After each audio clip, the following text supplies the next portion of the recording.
Hello, and welcome to Wafflers, the first edition. Cisco Milado, my co-host. I can't believe he didn't take a shower for the first pod. It's a big day. It's not just for the first pod, it's for, the week. Just missing out on some much needed hygiene, but why shower when there's footy to be spoken about? Very true. The first line of business today is the Arsenal team. Pull it up, let's take a look. I tell you what. As we watch Spurs, he's an Arsenal fan as well, as we watch Spurs absolutely dominate Bournemouth. It's unbelievable to see. Before I pull this lineup, I want everybody out there to know that just imagine 11 ballers on one team, and there you have this lineup. So I'll start. Ramsdale in goal. Partey, I think he's still playing that weird inverted right back. Yeah. Ingen. The thing about that is he's really good at it and really shit at it at the same time. So it's like, I can see why it's the Arsenal way. I can see why Mikel is leaning towards that though, because he's got some qualities that are really good for our team in the build-up phase. So Partey right back, White, Saliba, and then Kivior. So Gabriel, is he off? Dude, I don't know anymore. And it's honestly upsetting because he was sensational last year, and he is a wall, and he's passionate, and I've grown accustomed to him over the years. But I can't imagine. Well, so I was reading an article the other day, right? And they were saying that Arteta's doing a Pep here, which is Gabriel hasn't had that much rest in the past 2 or 3 seasons. He's a bit of an Iron Man. And if you remember how Pep takes care of his teams early in the season is he sits players like De Bruyne. And last year he used Foden a bit and then sat him in the second half of the season. What are all the transfer rumours about then? So the only transfer rumor that's got any sort of non-silliness, but it's still silly, is to Saudi Arabia. Yeah. So that's why I'm not buying the fact that he's leaving. I think that it's more so of a just get the squad involved. It's a squad rotation thing. Yeah. Who's left back? So Kivior. I was going to say it's not Timber, is it? It's not Timber. Keys us out, yeah. What a waste Timber. of money that was. Waste of money. Have you seen him play? He's fantastic. I've seen him play for 10 minutes. He was injured. That's just so harsh for me. Who's in the middle? So Kivior, Rice, Odegaard, and Havertz. Tell you what. Rice, most expensive sideways pass in the history of football.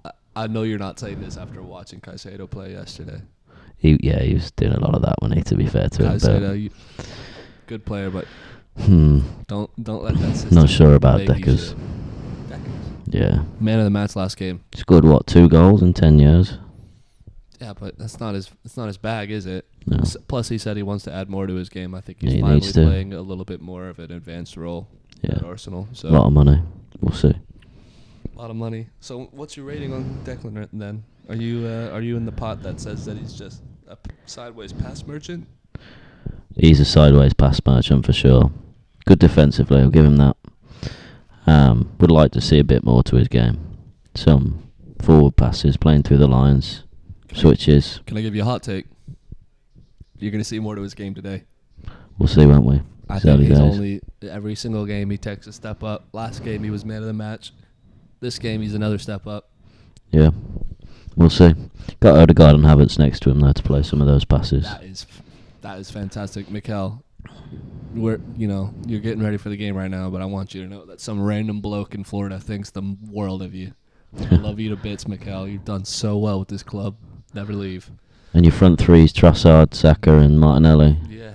Yeah, I'm a big fan of Saka and Martinelli. Oh, of course. I mean, direct. Some of the most electric players in the Prem, both very young. Martinelli looks a little scruffy sometimes, but he's really efficient. Kind of like a Suarez sometimes. He's scruffy as a Suarez was. He's just a chance creator. He's dynamic, makes stuff happen. I think it's fantastic, and honestly, it's very fun to watch as well. I do rate Deckers too. I do, but I think there's more he could add. Trying to wind me up is what's going on here. Yeah. How about Bellingham? Talking of English centre midfielders. Actually, how about Bellingham? You tell me, Mr. England. Go on. Mate, unbelievable. 20 years old. The king in Spain right now. It's incredible. He's Don Dada. It's incredible what he's done, what he's doing. Every week, scored the winner. Header, winner. I know, and he's been scoring a lot of garbage time goals as well. Yeah, Like, mate, swinging the ball in. he's throwing scoring the ball type at of it. goals that's going to get him to 20 plus goals in a season. Yeah, I know. Those tap-ins. It really is fantastic. And if he Yeah. does that in his first season, who's going to say shit to him? He's No, wearing mate, Zidane he's the number king. 5 on his back as well. He's king. He's playing number 10 too, pretty Yeah, much. So good, man. I quite like him there. I don't think there's a weakness to his game. No. I think he's good at pretty much everything he needs to be good at. So, going back to the game today, Fulham. I'm not going to go through their team because it's stinky, but how do you think you fare? Think you're going to win? It's at Craven Cottage, isn't It's it? got to be 3 points, though, doesn't it? I mean, Arsenal, or even last year, I would have expected 3 points. Yeah. But we spent a lot of money, and these are the games and situations we've been trying to level up in. So I think you'll be seeing a leveled up Arsenal. Silva wanted out as well, didn't he, in the summer? Yeah. They lost Mitrovic. We've got Trossard at the false 9, and I just think we're going to be dynamic today. We're going to see 3 to 4 goals. Yeah. With them nearly losing Silva, they lost Mitrovic, 25 million, and got in Jimenez. Their best player. Jimenez, by who a country mile. scored like 2 goals. Yeah. Got Willian, who's 35, so we'll see how that goes. Right, score prediction. I'm going to say 3-0 to the Arsenal. I'm going to say 2-2. You're at Craven Cottage, right? Tricky fixture, that one. We'll see. This guy. It's a derby too. It's a derby too. This guy So next to me is a shit house. Truly, he's just doing this to wind me up on the mic. no, we'll see. We'll see. I think 2-2. I think you could struggle. Struggled last game. Yeah, no. Wasn't a red card, mine, but I mean, it wasn't. Tomiyasu. Just it was. Yeah, so unfortunate. it's tough. The rules in for those throw-ins, but Oh, speaking of which, should we talk about the whole Mike Dean thing? Did you see that yesterday? he's in the bin. Well, he's been in the bin. He retired. Oh, I didn't know that. Did you see the big controversy yesterday? No. So Mike Dean did an interview, and he was talking about being on VAR last year, like as a VAR referee, and Anthony Taylor was refereeing a match, and he missed a call. Anthony Taylor did.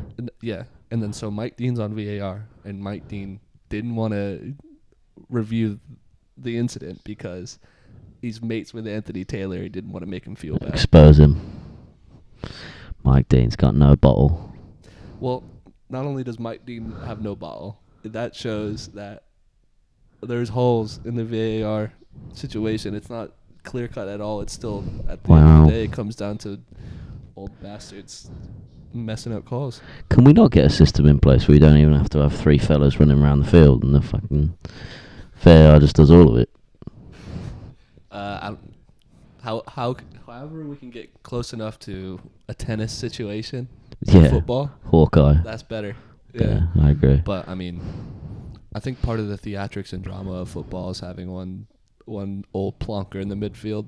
Yeah, just fat bald fella making running. bad calls occasionally. Like, it's part of the drama. Trying to keep up. Yeah. Yeah. All right. Let's see how this